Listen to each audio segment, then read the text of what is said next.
to the agenda? Are there any changes to the meeting agenda from the committee? Seeing none, we'll move on to item 2, the approval of the July 16th, 2021 CVTA Finance Committee action meeting minutes. Any changes to the minutes? Is there a motion to approve the minutes? So moved, Mr. Chairman. Second. It's been seconded, been moved and seconded. All in favor, vote by saying aye. Aye. Aye. The ayes have it. The meeting minutes are approved from July 16, 2021. Now it's time for our open public comment period. Are there any public comments to come before the committee? We did not receive any advance requests for public comment. There are no advance requests for public comment. Any public comment from anyone here? Seeing none, we'll move on to item 4 of our agenda, the CVTA Finance Committee Chairman's report. I do not have a report for this morning, so we're good to go. It's a very short report. I know, thank you. You're welcome. Item 5 is the CVTA activities report. Mr. Carson, Mr. Uri. Mr. Chair, I'll take that item if it's okay. Yes, ma'am. Starting on page 4 of the packet, you'll see the finance activities report with gratitude to Debbie Basie and the Chesterfield County team for maintaining the records for the inflows and outflows. I will defer to her with any questions that you have, but this has been the report that summarizes the activity for the fiscal year 2021. And so she's done a really good job of working through the attribution of revenues and the delay of receipts and how that reconciles. And so thank you for sort of puzzling through that, Debbie, and putting together the report. But you can see there that we are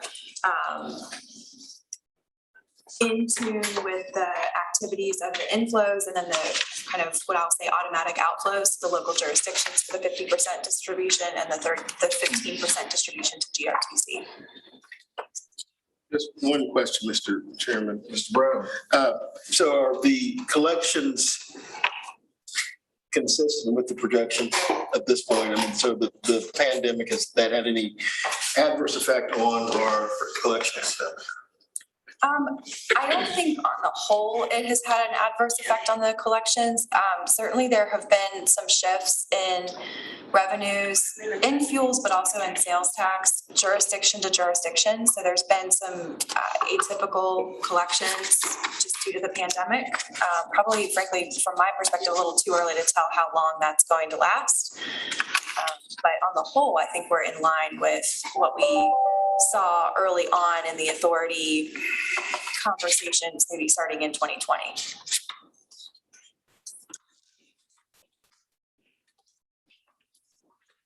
Any other questions from Ms. Heater? I'll move to the next item. Yes, Ms. Heater. Okay, just wanted to give an update for your benefit, just from a preview of the September meeting agenda. As many of you are aware, your local governing bodies have been adopting the local letters of agreement or the MOUs. So I know Chesterfield has approved theirs, Hanover has approved theirs, the city has approved theirs, Henrico has approved theirs. So those around this table have done a great job, and we know that the other jurisdictions have also scheduled their agreements. So we're expecting to have all 9 agreements come back for the full authority to approve Mr. Thornton's signature at the September meeting. And then the last thing on the staff activities update I'll just share is that the team, the financial fiscal agent teams in Chesterfield County and the city of Richmond have been working with PB Mears, the auditor, to prepare the financial statements for this fiscal year. I think as of yesterday, everything that the auditor has requested has been uploaded to their digital file, and they're reviewing materials. So far, so good. There will be a presentation to this finance committee later. As you know, our auditor came and met with you at the last meeting, and we'll continue to work with him to schedule the presentation. But at this point in time, my report would be that everything is going smoothly. And that's the end of the staff report part. Okay. Anything further, Mr. Uri? Good morning, Mr. Chair, members of the committee. The CVTA TAC met this past Monday. There were 2 items that were focused on the agenda. One of which I'll be covering under new business which is the regional prioritization and project funding process. The other item that we covered was a presentation by VDOT on the funding for the fall line. VDOT has been working to update the cost estimates based on the original Ashland to Petersburg study that was conducted in 2019 with input from each of the impacted localities. Everybody has provided updates to VDOT on which segments of the trail either have funding in place or have applications for funding, and VDOT is working to kind of compile what the outstanding funding needs for the different sections of the trail look like. That will, once that's fully vetted, it's now back out to localities to review in more detail. Once that's fully vetted, it will be going out to the full authority members to review, and that will help inform what the ultimate funding needs for the different sections of the trail are. And as this committee knows, that's a priority for the CBTA to make sure the fall line is fully funded. So with all the different funding options, it'll kind of help figure out that matrix of the funding needs. And as far as the timeline for that going out, I'm looking at Chet, probably within the next 2 to 3 weeks. I think that will be ready to go out for everybody to fully review. Yes, I think probably sooner than that. Okay. Didn't want to overcommit. Yeah. Otherwise, like I said, I'll be covering the prioritization process under new business. And otherwise, unless there's any questions, that's the end of my update. Any questions for Mr. Yurt? Seeing none, thank you, Mr. Yurt. Thank you, Mr. Yurt. We will now move on to old business. First item up in old business, item 6 is the investment policy. For this one, Ms. Rebecca Longmaker with Chesterfield County come up and provide a review of a draft investment policy. That's okay back there, but good morning. Good morning. Information that I'm Rebecca Longacre, Treasurer of Chesterfield County, in my second term. I'm here to discuss the CVTA investment policy, which y'all have a copy of, and you also have a copy of the Chesterfield County policy because I referenced that. Both of these are based on Code of Virginia. Obviously, we will follow that. I will state that I am a bit more conservative. I'm not going to go up and just do things willy-nilly. The state will allow more things than I will because it gives me a comfort there. I'll give you a little bit of background. For 4 years, I was in the accounting department. July 1st, 2017, I became the deputy of accounting in the treasurer's office. My duties included then investing for Chesterfield County and the Greater Richmond Convention Center. If you look at the, I have an extra copy here. If you look at the investment report, I had Monica pass out. You'll see my first fiscal year, I doubled the revenue, investment revenue. And then the year after that, it took off. We started bringing in more departments to invest and such. So we had a wider brand. We're looking very closely at earning money. Our bank does not pay interest. It offsets expenses. So there's no reason to leave money sitting in the bank. So we invest as much as we can. Last year was great because we still have those 2 to 3 year maturities hanging out there. They're falling off now, and the interest rates are just not what they were. So that's why this year is down as much as it is. We're not looking for anything to grow back to those good interest rates for another 2 years or so, maybe next year at the beginning. So at any rate, that's the background of my investing experience with this. I've been 4 years handling it. I've got staff that help me. What I'm doing right now with the regional accounting funds, or regional account funds at the bank, I'll leave $1 million in the bank. Again, no interest being earned. The rest of it is invested in LGIP, the local government investment pool, and Virginia investment pool. $13 million in each one right about now. And each month, when we get the distributions in, I divide it out. So that each one is getting LGIP and VIP getting that.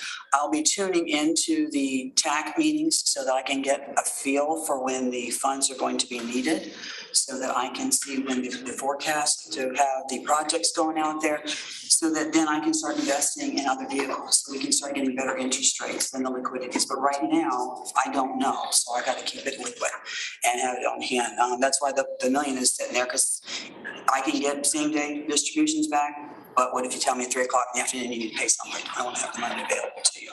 I've got brokers I work with, have been for years. One of them has been with the county for 20 years, and they advise me. They give me all the information that I need. And that's pretty much all I needed to say, unless you all had any questions about the policies that I can answer. Is there a difference, Treasurer Roniger, in the policy that was in our agenda packets in the Chesterfield policy? What the packet is a short version saying, this is what I will do for CVTA. And I will base it on the Chesterfield County policy. So everything in the Chesterfield County policy applies to CVTA as well. So and it gives you a lot of definitions in that policy. I didn't see any reason to have it in the 43-page policy if you didn't want one. I certainly could write it if you need to. Just for the benefit of my understanding, Mr. Chairman, for me, I'm looking at your compliance report. So are you saying that currently 42% of the assets are invested in corporate bonds? Is that the current allocation as of June? I'm on the back side of it. Yep. Okay. That's what you naturally guess. Okay. But only in investment grade corporate bonds. Right, we stick to the policy. And that would be with the Code of Virginia. That's the one that I would have the biggest problem bringing in, because, that's people go out and play. And I'm like, no, we have to be very tight with that. So we're very careful with what we invest in corporate bonds. Something my husband thinks I should invest more in. Not my money. And last question for me, Treasurer Roniger, is this an internal document of Chesterfield County, and does it align with CVTA policies already approved by the board, the authority? I do not know that you have policies in dealing with investments. So the policy for Chesterfield County is public policy. Which anyone that is in a brokerage especially. And if I do not on the CVTA policies, then I will certainly correct CVTA policy. I don't know that you had anything dealing with investments.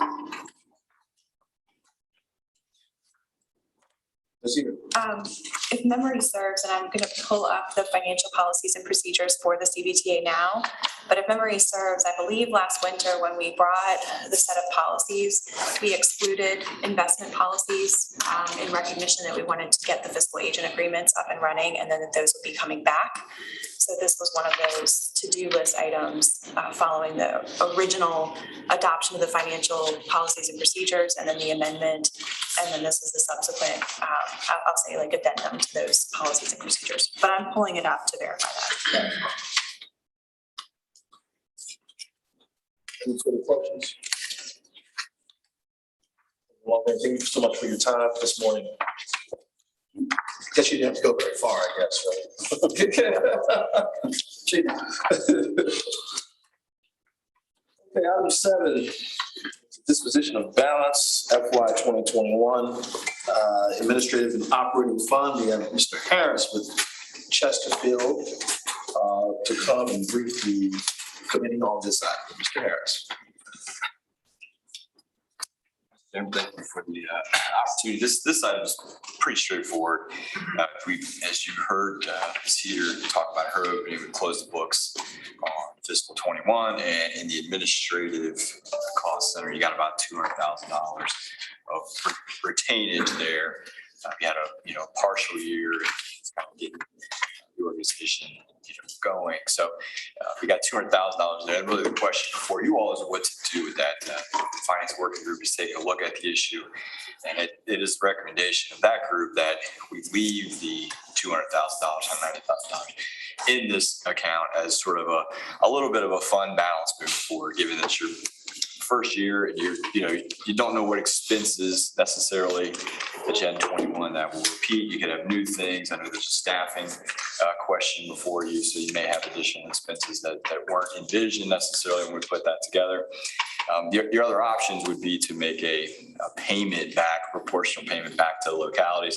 And that's still an option at some point, but I think the finance working group thought it was a better approach to leave it here, give yourself a little bit of pad if something came up that you had inspected.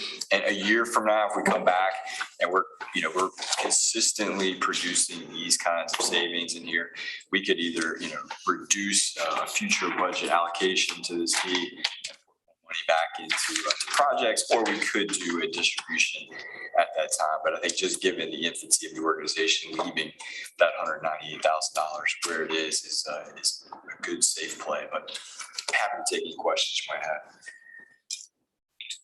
Any questions for Mr. Harris? Seeing none. Thank you, Mr. Harris. That was quick and painless. Well, Mr. Chair, I just have a question. Mr. That, and I'll ask this to staff as well. So in order for us to make a recommendation to the full committee, do we need to have a motion out of the finance committee to leave the money as is, or can we just do that in full committee when we go to full committee? I think it's your preference. Certainly a recommendation with the finance committee, I think carries weight with the full authority that you've discussed and you've come to agreement on something, but it really would be your preference. In the brief history of this committee, we've tended to try to introduce an item 1 month, and then if the committee felt ready to take action on that, you could do so, but we kind of plan in our queue to have it come before you 1 month for discussion, a second month for action, but certainly you can always accelerate that schedule. If you didn't take any action today or give instruction to staff, we would bring it back to you next month for action. Otherwise, we would not be sure what direction to take this particular. Well, I would say that we could, my thought would be to make a motion to advance it to full committee for consideration so that they could be briefed on it. And then if they choose in full committee to take action on it, they can, or if they choose to say we want another month for consultation, we're not pushing it 2 months down the road. I would entertain a Chairman, if Mr. Harris made a good point, but we have also discussed in the past the need to start some kind of reserve for the CVTA, and this is a small seed. But I think this is the place to start right here and go along with the finance group's recommendation. So I will move that we pass their recommendation on to the full CVTA with our recommendation. So second. There's been a motion. It has been seconded. All in favor? Aye. The motion carries. We'll make a recommendation to the authority at large. Okay, thank you, Mr. Harris. I think I've got the notes. Oh, you got something else too? You're gonna be part of item 8 here? Item, yes, sir, whatever the next one. Yes, the solicitation of services, bond counsel, and financial advisory services. You're all good. All right. So this is a follow-up item from a discussion I think you all had back at your May meeting around specifically the provision of 2 services that the authority will need, perhaps at different months coming up. But we've studied this over the last couple months, and back on your agenda specifically, we're talking about financial advisory services and bond counsel services. You may recall some of that discussion. Ms. Heater's memo does a good job sort of recapping where we left it. And staff was challenged to go back and think of, how can we make sure that we get these services in place in a timely fashion, but also that, we're doing it from a process perspective in a way that makes sense and is transparent. So we have done that now. So my brief report is just an update on those 2 items. I'm taking them one at a time. Financial advisory services, you do have, and through your fiscal agent agreement with Chesterfield County, that is one of the items that is included as part of that. But I think the last time we discussed it, we weren't entirely sure that we consulted with Mr. Gregory, who's not here, but it's been a good bit of time looking at it. And he does feel that we do have, through the cooperative purchasing language in that agreement, we can use that through the Chesterfield fiscal agent. So we don't have to go out through a full RFP. We've done that full review. We made sure that works. The county does. Chesterfield County has just re-upped its contract with Davenport. We went through a full RFP process.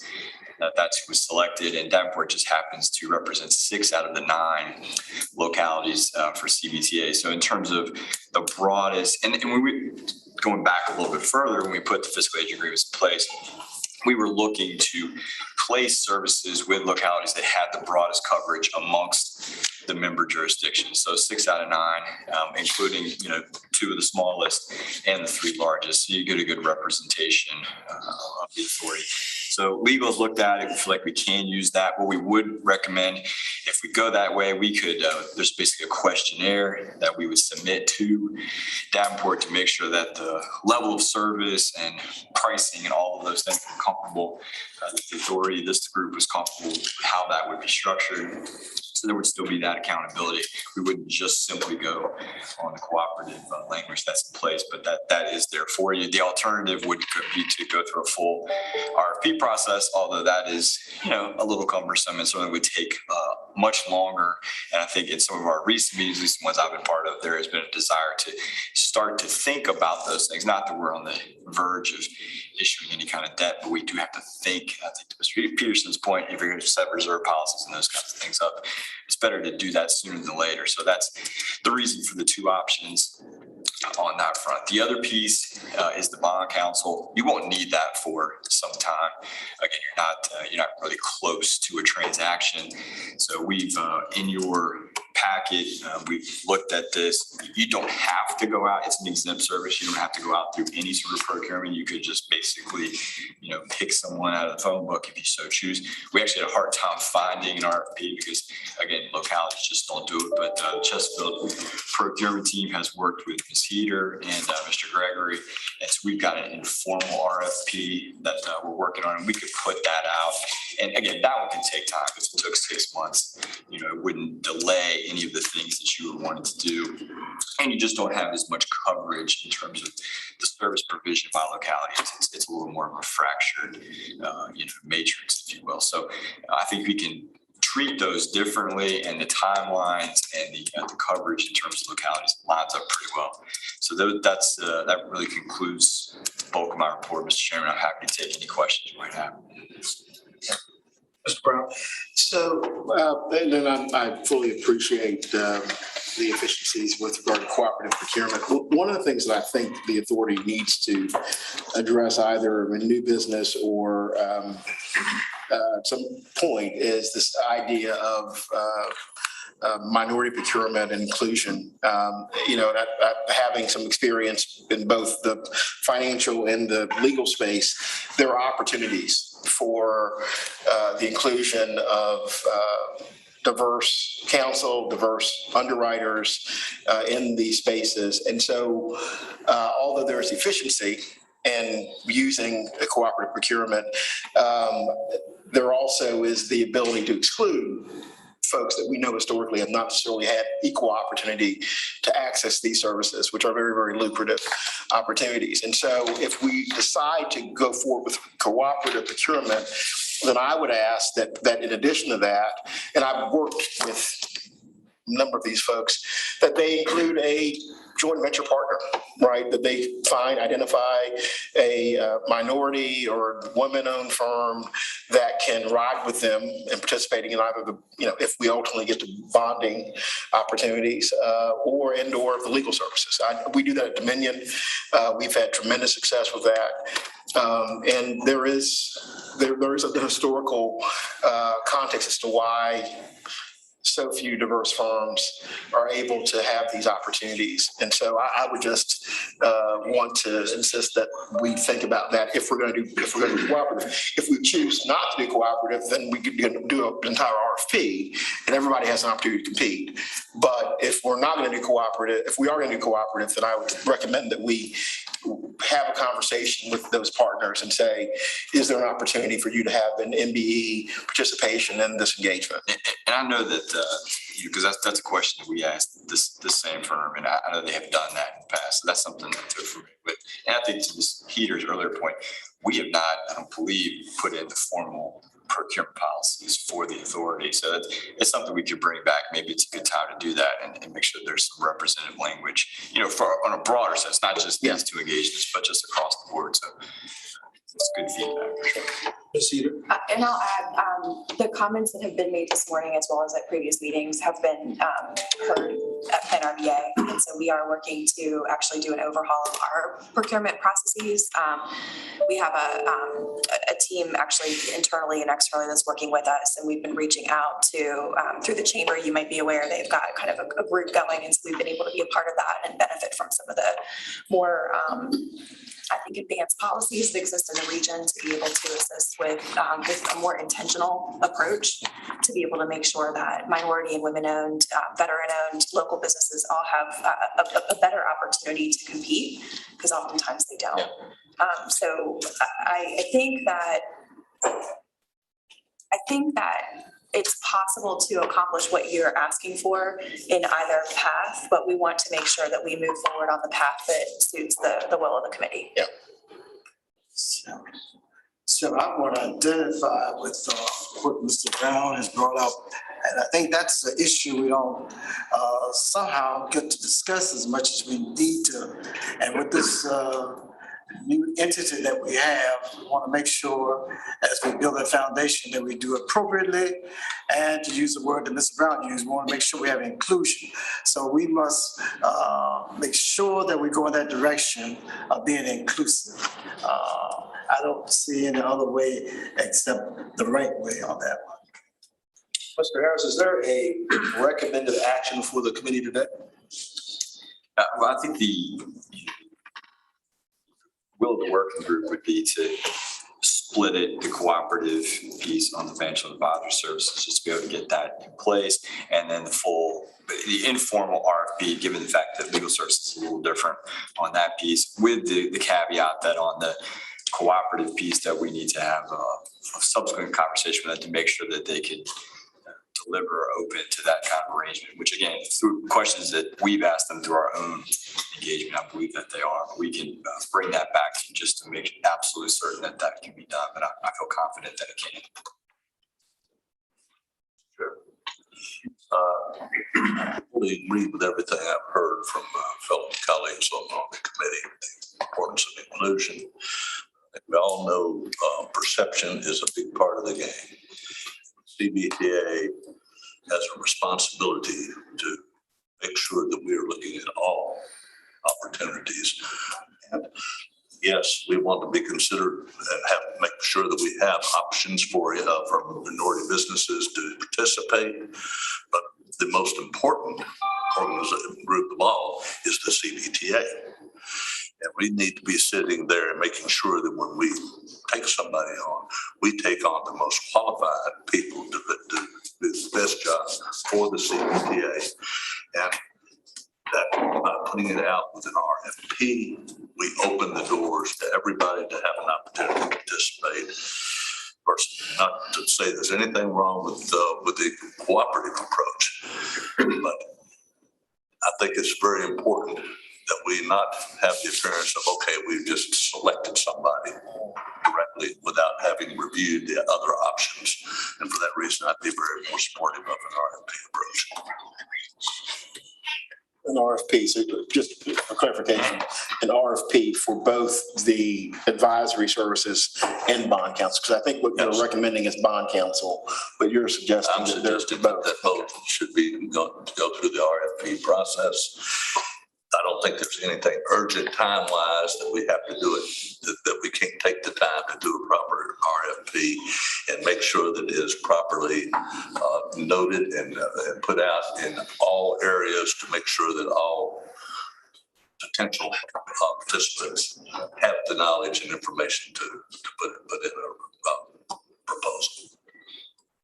What would that do with timing and That's the exact question I was going to ask, Mr. Chair, is what it would do from a timing standpoint. And I would also ask, Mr. Brown, we had a discussion a few minutes ago that there may be an opportunity coming forward for matching federal funds with the infrastructure bill and with the state bill. And if we have, I'm just asking the question, so if it takes time for us to do this and it pushes that out further, does that affect the opportunities that we may have to actually, number one, issue bonds sooner than later, and two, have matching funds come with those leverage abilities, which is why the CVTA was created in the first place.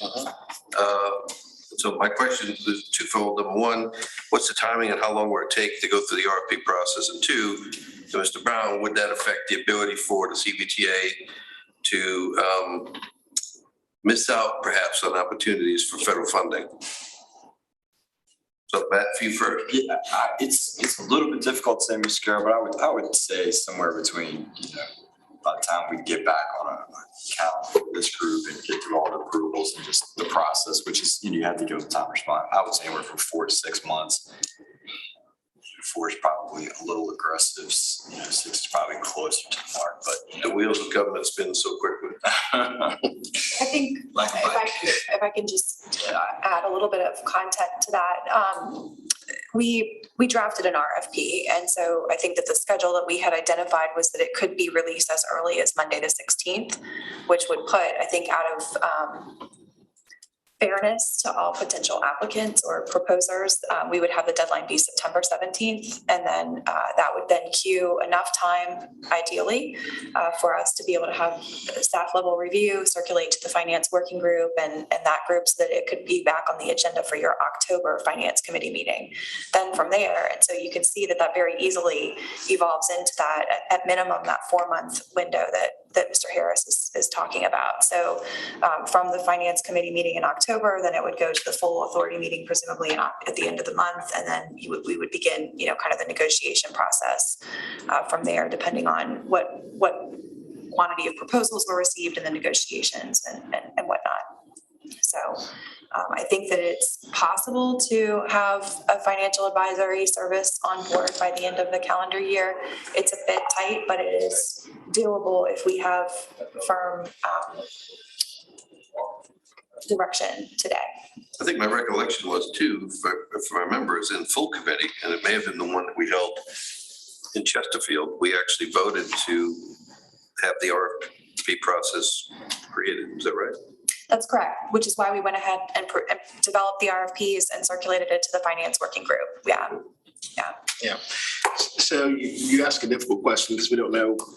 We know the bill in Congress passed the Senate. It still has miles to go before it is put to bed.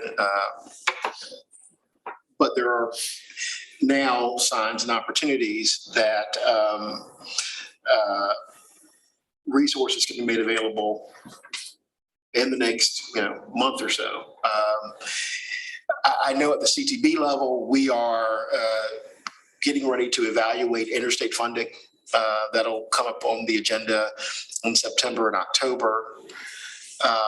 Some of the more pressing issues that I know that face some of our jurisdictions are a part of that conversation. We're trying to make sure they're a part of that conversation.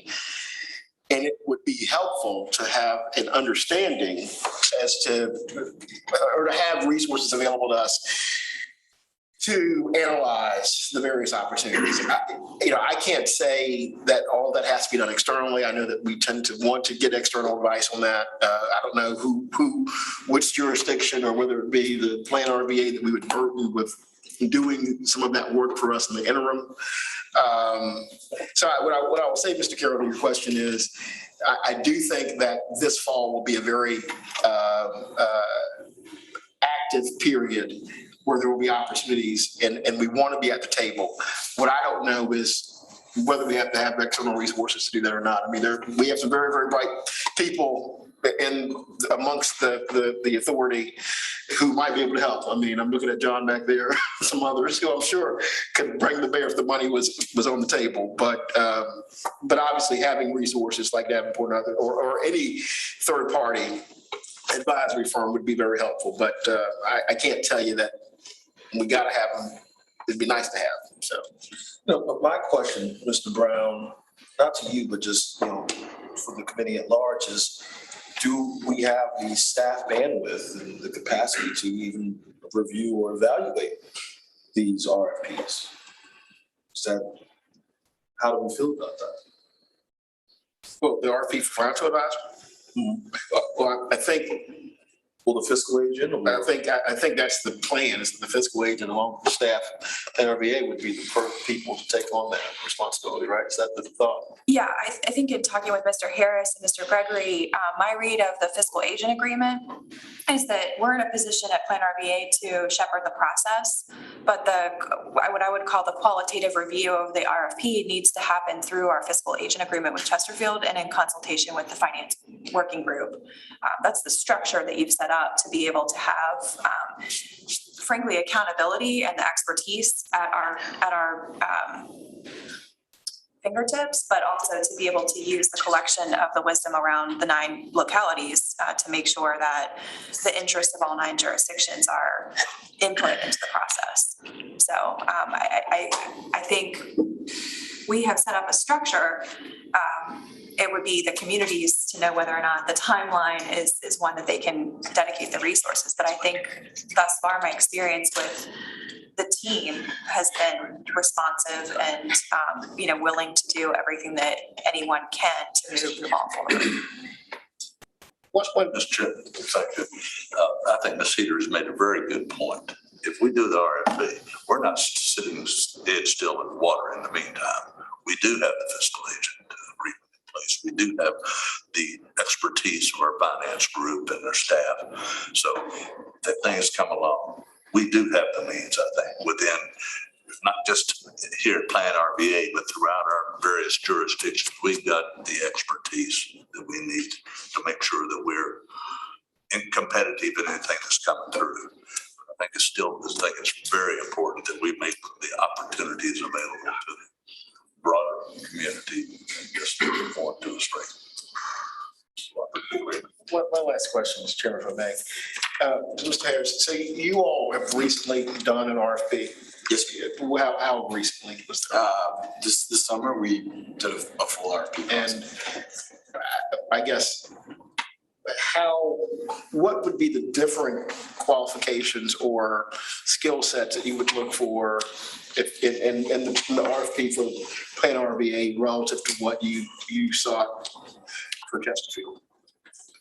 No, I think it would be the same. It's going to be the same, general crowd of folks. I think we'd have to go back through all the documents, but I think at the end of the day, the skill set is going to be the same in the process that we just.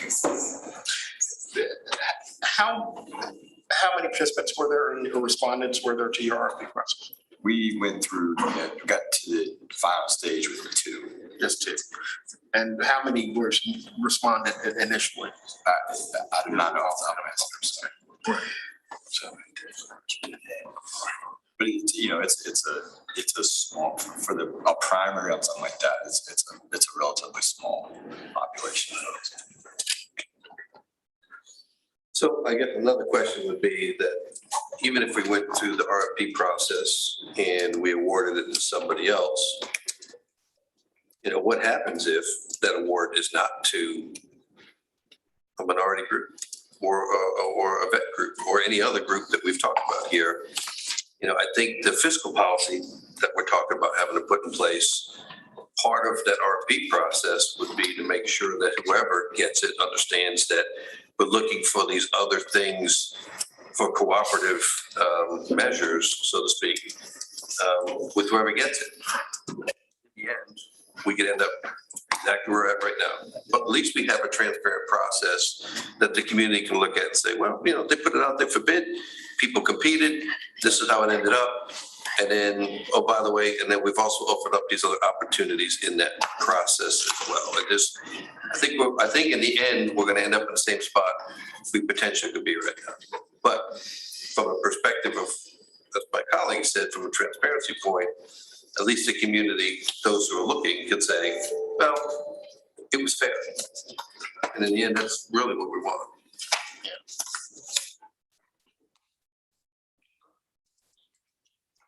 Any recommendations that we need to make to the steps we need to take? Yes, I'd like to leave the committee today knowing, would you like us to release the RFP or would you like us to release the solicitation specifically to Davenport? I think in both lanes, I'm hearing a very clear commitment from this committee and the full authority that inclusive procurement is a fundamental tenet of how the authority will operate. I think the question is, for this particular service, do you want to go through the open solicitation or leverage cooperative procurement? And then for the bond council, it sounds like there's general consensus that the informal request for proposals is the right course for that particular service. Sure. What I would ask is that we review the minutes from the meeting that we held at the VDOT building. I thought that's actually what we asked as a full body. That's why we asked for the RFP to be generated in the first place.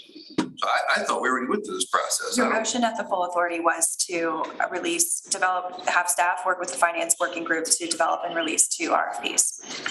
That's what I thought. And we'll make a motion that we recommend to the full board that we proceed along that same path with RFPs. The 2. Just clarification, do we need another motion? So we don't need another motion. No, I think at this stage, really where we are based on this discussion today, which I appreciate your willingness to do it, is that the direction was made from the authority. And we've developed the 2 RFPs. They've been circulated to the finance working group. We've had the discussion about the tool in cooperative procurement, and that you are affirming that the direction still needs to be to do the 2 open solicitations. Yeah, I guess that's what's on the table, was whether or not we leverage the cooperative, procurement, or do we go RFP? And I think everybody here is in agreement that we will continue down the RFP path. Yeah, that's. I think that's what was voted on already. That's what was voted on. That's what's voted on in full committee. That was what the entire CVTA. So it doesn't, we can make all the recommendations in the world, but the only recommendation that would be to mean anything is if we recommended something different. It's already been voted on. Yeah. If I'm correct. Well, thank you for that exploration then by everyone here. Mr. Harris, I appreciate your time. Sir. Okay, all right. So the plan will be to release the 2 invitations Monday and to solicit the responses back. And we will keep the committee updated on the schedule as that progresses and the engagement with the finance directors work group and the fiscal agent. One last question. In keeping with the conclusion part, is a minority participation part of the reading requirements of these RFPs? The solicitations that were prepared both indicate a commitment to inclusive purchasing. And I think that what I'd like to do is take the time between today and Friday to review that language yet again with the team at Chesterfield and just make sure that we're as explicit as we possibly can be to meet that intent.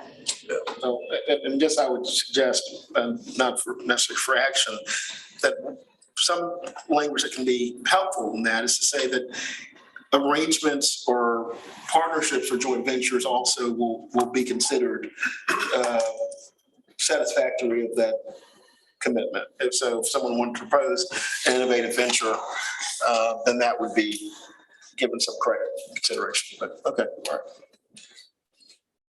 All right. Any more questions, comments? Thank you. Thank you, everyone. Move to item 9, regional prioritization and project funding. Mr. Uri will present on that, I believe.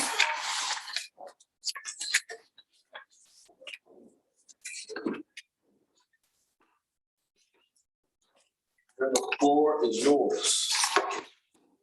Chair, good morning again. So the regional prioritization selection and allocation framework was distributed from the chair of the working subcommittee late last week. It was discussed and presented to the CBTA tax this past Monday. Some initial comments were provided and addressed, and a revised version went out late last evening. So Do we have that document? I don't see it in the packet. we do not have it documented because it's emailed emailed out. out to press. Was it emailed out by chance? It was sent to the TAC members last evening. correct check. 6 o'clock last night. Yeah. So, Just to attack. so can we? Yes. That's right. So we're gonna be briefed on something we can't look at. Right. So, yes, we will get it out to the full group. And TAC has been asked to re-review the revised document and provide comments back, I believe, by end of this week. That's right. And then depending on the extent of nature of those comments, we'll decide whether TAC needs to have another formal meeting to address comments or whether they can be addressed electronically and then distributed, the draft version to the full group. So I'll be glad to go over any highlights at this point, or if the group would like to wait till it's distributed to review. Do we have the ability to put anything up on, I guess? I would like to utilize the time. Right, exactly. Yeah. So there's any ability, of course, to use some visual. I apologize. We can work on that. We tend to not try to surprise anyone with something that hasn't had time to review. So that's why we didn't distribute it last night, but we could certainly bring it up. Well, so these are the actual recommendations, right? I mean, the actual funding recommendations. These, actually, it's the process. It's not. So it's the process. Yes, it's the framework document that That will be used to. yes. Yes. To take in recommendations from the localities. Yes. And I think we have, I think the last, it was a full body meeting, I believe. There was a list of what the localities had sent in. We did a test case. Yes. Of a handful, maybe 15 or 20 projects. And that's what the committee used to. That helped inform refinement of the process. Got it. And then at the full CVTA meeting in June, I kind of gave an overview of where the process was at that point. This was an update from that. Got it. So, Mr. Brown, I don't believe on any projects necessarily yet. Correct. Chairman, one of the things I recall that we did discuss was to show flexibility on how those particularly some of those localities were, being treated in regard to the funding cycle. That's correct. So I guess and again, I don't want to get ahead of the process. I can be a little impatient. Nothing wrong with And part of it has to do with the conversation that Mr. Carroll and Mr. Thornton and I had earlier. If these dollars, and at the CTV meeting in July, we had a briefing on this and what could be in the transportation bill, how that could be levered with existing some of the CARES Act dollars, and then of course the CBTA. As a region, I can put my regional hat on here. Hampton Roads, North Virginia, I-81 corridor, they're also engaged. They're a little bit further ahead than we are in their evolution of their entities. And for as much of the resources that have already been diverted to those regions, there's still more projects that they have on the list. One of the things that was disheartening to me was that, based on the status quo, if we talk about 64, for example, and then interstate dollars, the initial thinking is that the existing funding model would allocate all of those 64 interstate dollars to Hampton Roads, to do other improvements around the Hampton Roads Bridge Tunnel. And because, again, that's where there is significant additional investment already taking place. So yet again, the Richmond region, even after the interstate dollars, I was kind of told, hey, wait, we're coming with some resources for that, for the interstates. The reality is that because of the leveraging that was done by the HR TAC, they're going to be able to leverage the existing state pool for interstate dollars again to Hampton Roads. Again, the process is the process, and that's what the system would say, unless we're able to demonstrate that we can buy down right, through some combination of mechanisms, the cost of something like a 64. Now, again, 64 may not even be on the list. It may not make the list, right?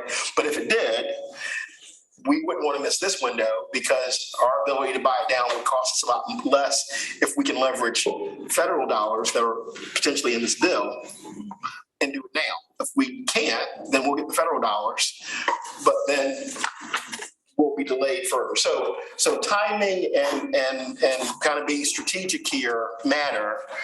And I don't want to miss this window. Which is why I said what I said.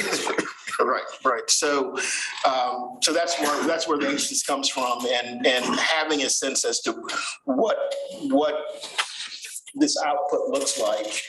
Well, then, because obviously what I would do is take the will of this body, have those conversations with the secretary, the deputy secretary, and with the governor's office with regard to the federal dollars, and see if we can build a package, right, that today could not be built to be able to tackle some of these issues, and thereby create, and here's the way I think about it.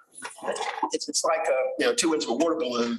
If I can squeeze more out of the federal and state side, that leaves more money in the balloon for local, truly regional projects that we would not have to be subsidizing corridors of significance such as 64 or any of the other major routes. So the more we can get from the state and the feds today, or this season, the more dollars that will be left and available for our jurisdictions to allocate on their priorities. So that's kind of the way I'm looking at this.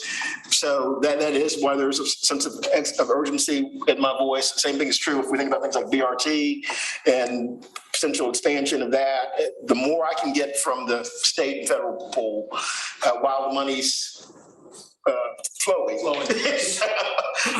less we'll have to deal with on the back end in our regional efforts, and things can come off of this list. So, yeah. But they're going to need to know our desires. That's right. Sooner rather than later. That's right. So Jeff has graciously pulled up the draft document that was distributed last evening. I think Martha was going to make a point regarding timing. Yeah, I did just want to remind the committee, you actually have another meeting in September before the full authority meets again at the end of the month. So we're hoping that today's conversation can continue as an action item in your September Finance Committee meeting, so that we're still teed up to move this forward as expeditiously as possible for full authority action at the end of September. And then to that point, the TAC will be meeting again in September prior to the full authority meeting to kind of work out the fine details of this. So we'll be glad to go through this in as much or little detail as you want. It's a fairly robust document. I'll hit a couple of high points regarding, remind everybody that the governing legislation requires a quantifiable and quantitative process that considers costs and benefit. So the model that was used was kind of a combination of smart scale measures in conjunction with the measures that were developed for the regional long range transportation plan. And we've narrowed it down to 3 primary measures to be used to score projects, and those being safety, mobility, accessibility. I'll remind the group, Mr. Brown's intimately familiar with this, that Smart Scale actually has 6 measures, which is safety, congestion, accessibility, environmental quality, economic development, land use. So the draft list of projects that were kind of just randomly picked out of across a range of different categories were picked out of the long range universe of projects to kind of test and back test. And the findings and I think the working group can all agree that the findings of using these 3 measures was very comparable to using all 6 measures, and it simplifies the process a little bit. So can I query you on that a little bit? So yes, sir. Excluding land use and excluding economic development, you didn't see any deviation? And well, we did include economic development. We did not include environmental quality. what about, I thought it was land use as well? Land use as well. So I would think land use, not including land use, would probably disadvantage, for example, transit projects, which would score better on land use than on, if you excluded that. So that, we didn't see that result in the Well, projects. there's probably some loss in scoring for transit based on land use, but it more than picks up with accessibility, access to jobs. And in fact, even with the test run with the remaining three measures, the transit projects did score very well. I'm looking at Chet to see if he can. That's correct. There's a lot of the accessibility measures are about access to jobs. And the land use categories, let me see if I can bring those up. But I think we tested one of the BRT projects, the proposed BRT projects, and it scored very well. It remained to score very well, even with the reduced number of full measures. So are you able to share with us kind of what this preliminary run looked like? I know I've seen the initial list. Are you able to share that with us, Chad, just so everybody can level set? I don't know if everyone here has seen that list. Have you all seen that list? It was I think all the jurisdictions submitted test projects, right? Well, actually, we didn't submit, but it was pulled out of the long-range plan universe of projects that we did all have input in.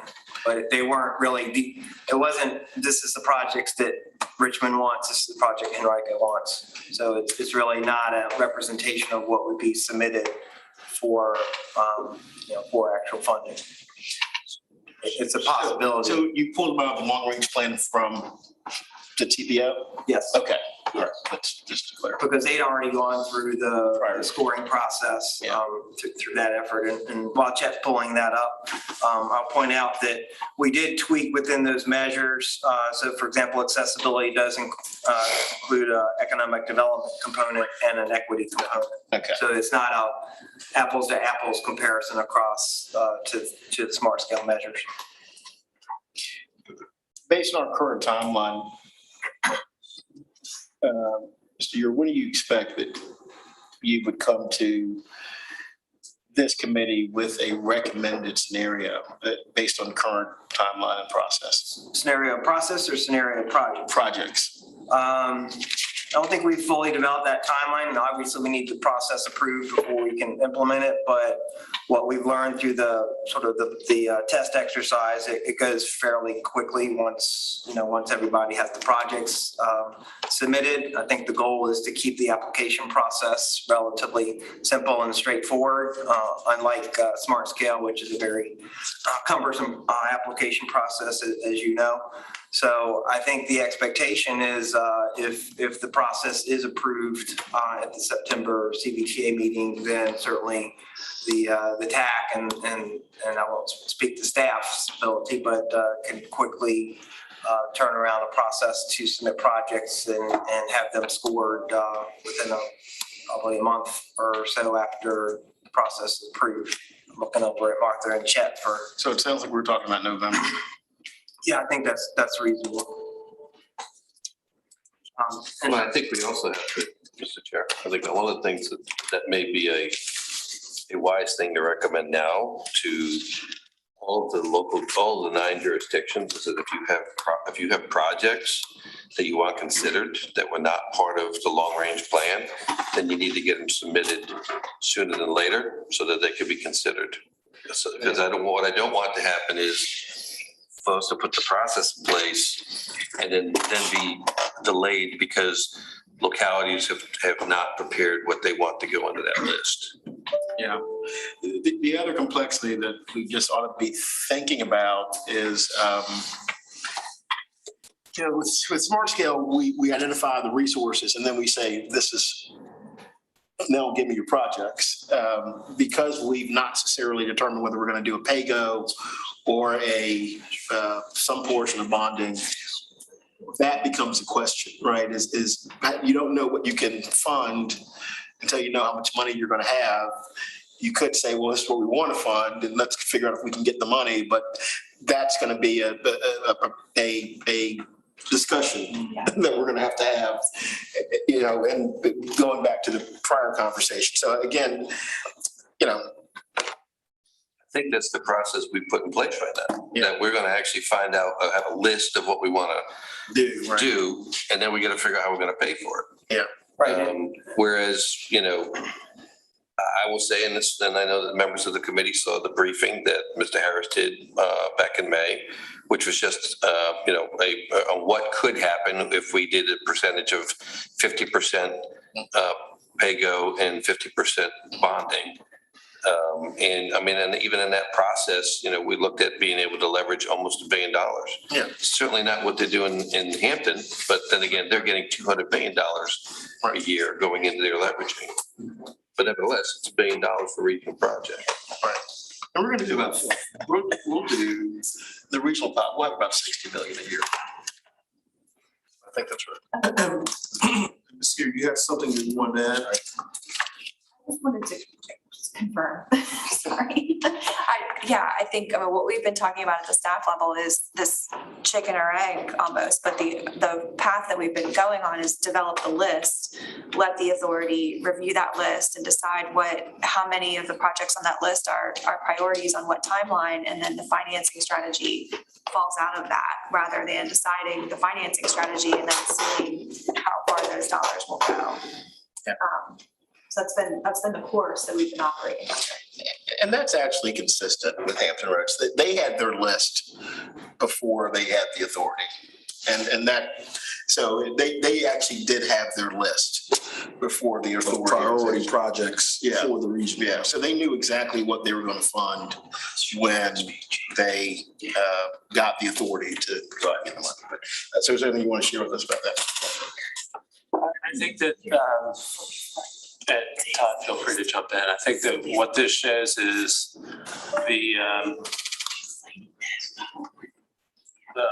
table on the left shows the project benefit score, which is here. A little bit bigger for us. Yeah, I know the numbers are faint, but the table on the left shows the project benefit score for consideration of all of the measures. Everything that the TPO is using to rank and score projects. And what Mr. Ure mentioned was that a reduction in those measures to safety, mobility, and equity. And it shows we have a change in the ranking.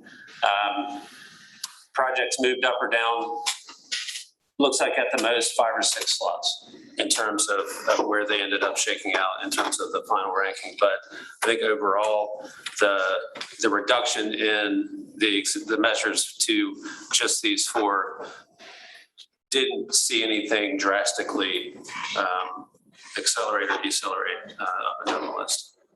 We'll remind the committee that the way we propose categorizing projects is by category. So you have highway, you have bike ped, you have transit, you have multimodal, you have bridge. Since that original discussion, we've now added consideration of studies on a limited basis, as well as PE only projects with caps on how much allocations can go to those categories of projects, since the goal is actually to construct as much as possible. But there's a recognition that for larger projects, there may be a need to do some initial feasibility studies, some initial engineering design to get through environmental process to come up with better cost estimates for future funding. So the goal is to, within each of these categories, have a ranked list of projects. They all use the same measures with the exception of bridges, which focuses on the state of good repair methodology. And then that also allows, transparency with respect to each category of projects, which ones, based on the total benefit and total cost, are good opportunities for leveraging other funding, to Mr. Brown's point. And the other, beyond just this test list of projects, it'd probably be good to go back to the draft document if we could, Chet, and go to page 7, kind of talk a little bit about the iterative process. Mr. Chair, a question on what you just said in relation to the preparation, so to speak, on some of the bigger projects. So is that going to fall on the locality to have that prep work done as part of their submission? Or is it that we'll have the ability to consider whether or not we should allocate CVTA dollars to actually be used to do that work? Because in some cases, those are going to be pretty expensive propositions if you're talking about a major project that is, like Mr. Brown said earlier, a $600 million project. I mean, just all of the work involved in that alone, I can imagine it costs millions of dollars to even establish in the first place. In that mind, though, we're talking about regional funds and regional projects. Right. We're not talking about local projects. Right. I would ask a question, now back to where we started with this. This is a draft that was sent out to the TAC members last night for review and comment. Yes, sir. Can we expect to have the final draft in our hands before our next meeting? Yes. Can we expect to maybe have it a week ahead of time so we can look at it before we have a meeting? Yes. Okay. And that's just a draft of the framework. Well, of the final draft that they're recommending. Yes. Yeah. To be utilized for prioritization, yes. Yeah, and I think, though, it also, it's hard to get the test without the answer key. Because I think it would be helpful to also have the scenario runs that says, well, based upon the scenario, this is what, because I'm looking at that list, I didn't see a BRT project in the top 20 projects that were identified there, which would make me think that that means BRT would probably fall off the funding scenario. Or was it on the list from the TPO examples? I believe there was a BRT. Yeah, it was a BRT earlier. And so what I mean there is, okay, but are they, where do they screen? So they do rank where? They rank, okay, 1, 2, 3, 4, 5. Yeah. Okay. All right, well, that's good. The benefit is, So this is what I mean, though. So a question that I had is able to be answered by getting the numbers. Versus if you don't have the numbers, you're just kind of, that's that. Thank you, Mr. Chairman, for indulging. So to second what Mr. Peterson stated, that would be great, I think, to just see that those tools in our inboxes prior to the next meeting would be That was the intent. amazing, okay? just to clarify, you'd like to see the scores for the test cases? Yes. We haven't run them. Yeah.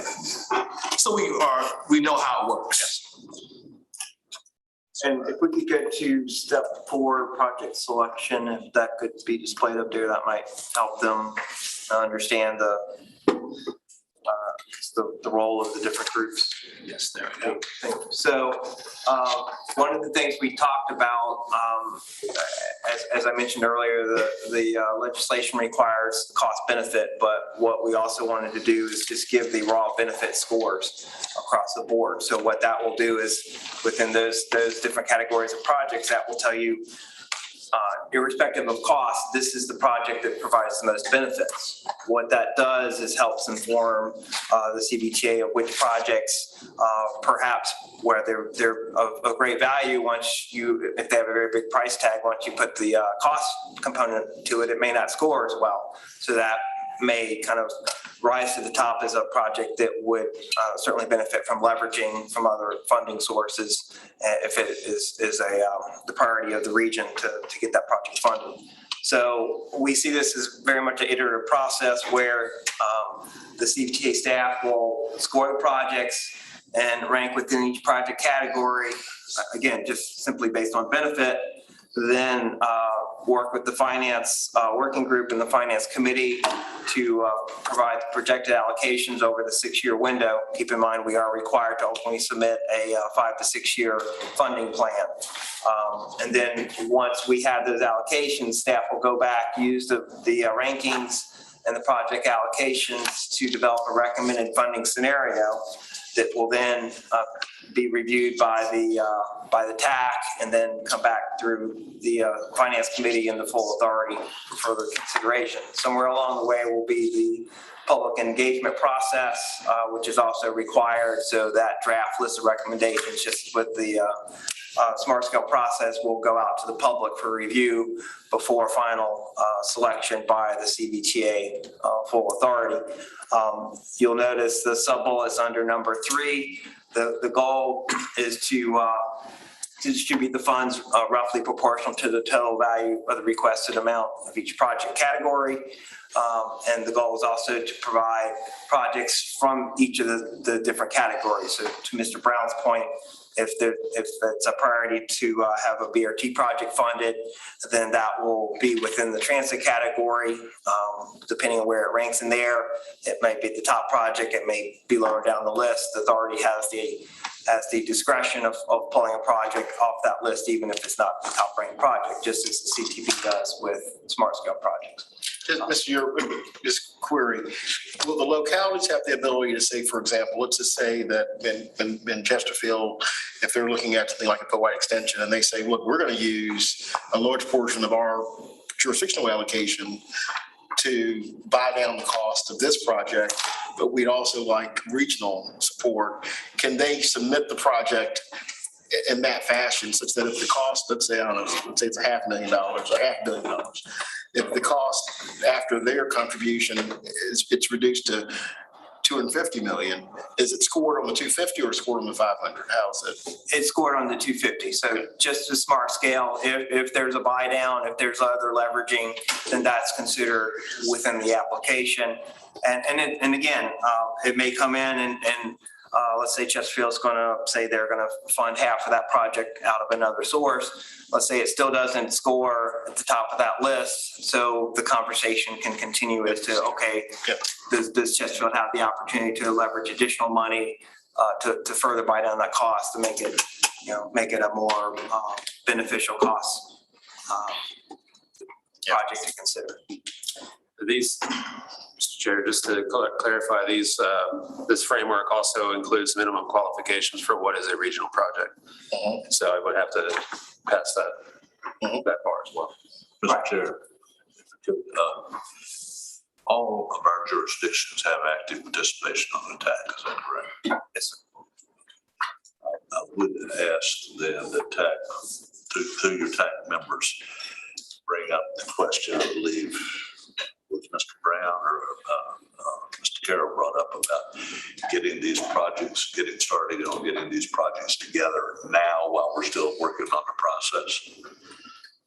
That would be a good way to make sure that all of these things go on concurrently rather than one waiting for the other. Yes, sir.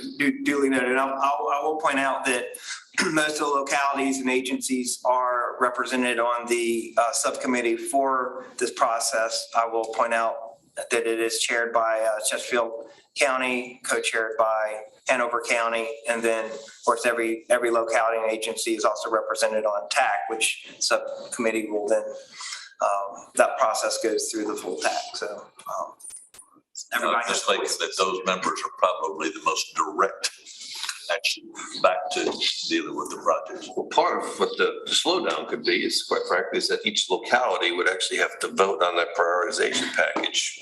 The board members may have to vote on that. And so, again, if we don't start this process now and get it going, we could end up waiting like we are right now for MOUs to be voted on. We'd rather have, I guess, all the prep work done that we can ahead of time. So it sounds like that's what we're doing. Okay. So that's, I think, the bulk of the highlights out of this effort. It sounds like there will be information distributed to this group. I'll defer to Chet as far as when that will be out. And otherwise, I'll be happy to take any questions. Any questions for Mr. Wood? No questions. Mr. Chairman, I just wanted to add that for our commissioners here, to keep in mind also, although we get into the technical points there, we want to keep in mind what is the focus of the CVTA and beyond, any of us. We have a certain number of localities. And one of the sensitivities that we have to really be cognizant of is that we want each member to feel that they've been properly treated and that you have equity. So one of the things that we have been suggesting is this whole idea of flexibility.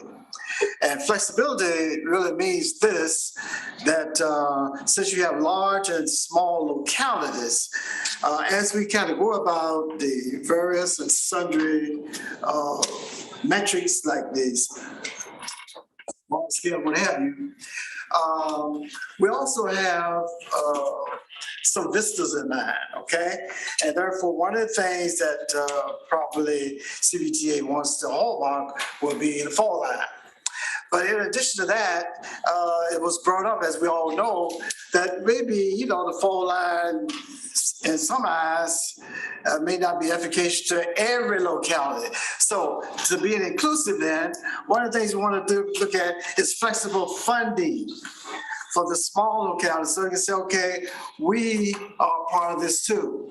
And this is our methodology of making sure that we approach equity line there. So I want us to keep that in mind, okay?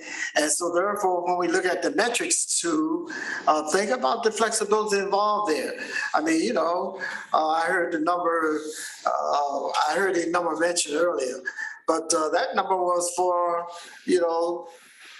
total inclusion of a certain area of 64. But we want to be more realistic about what we're doing here. We're really talking about getting off to a good start.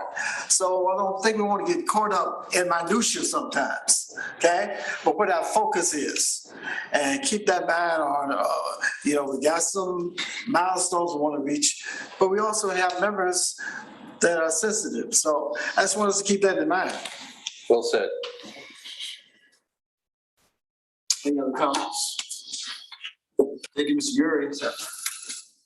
Item 10 is the future meeting schedule and topics. Well, these topics, I think we know that we will obviously be discussing further, prioritization and whatnot. So I'm glad that Mr. Peterson sought to ensure that we would receive that ahead of time. So that conversation will likely come back in a future meeting. The schedule is for we do have a meeting next month in September. So I'll be seeing September 8th. So I'll be seeing you all here in person. Any further comments from the members? Next meeting is September 8th. With that, we are adjourned. Now you've had that second one to go. I know, right? I was buckling in, I'm running out of gas. Mr. Chair, I did have one question for you. Yes. We were having some audio problems earlier while we were doing that. Couldn't even tell. With the minutes, did y'all have a voice vote? Yes. Okay.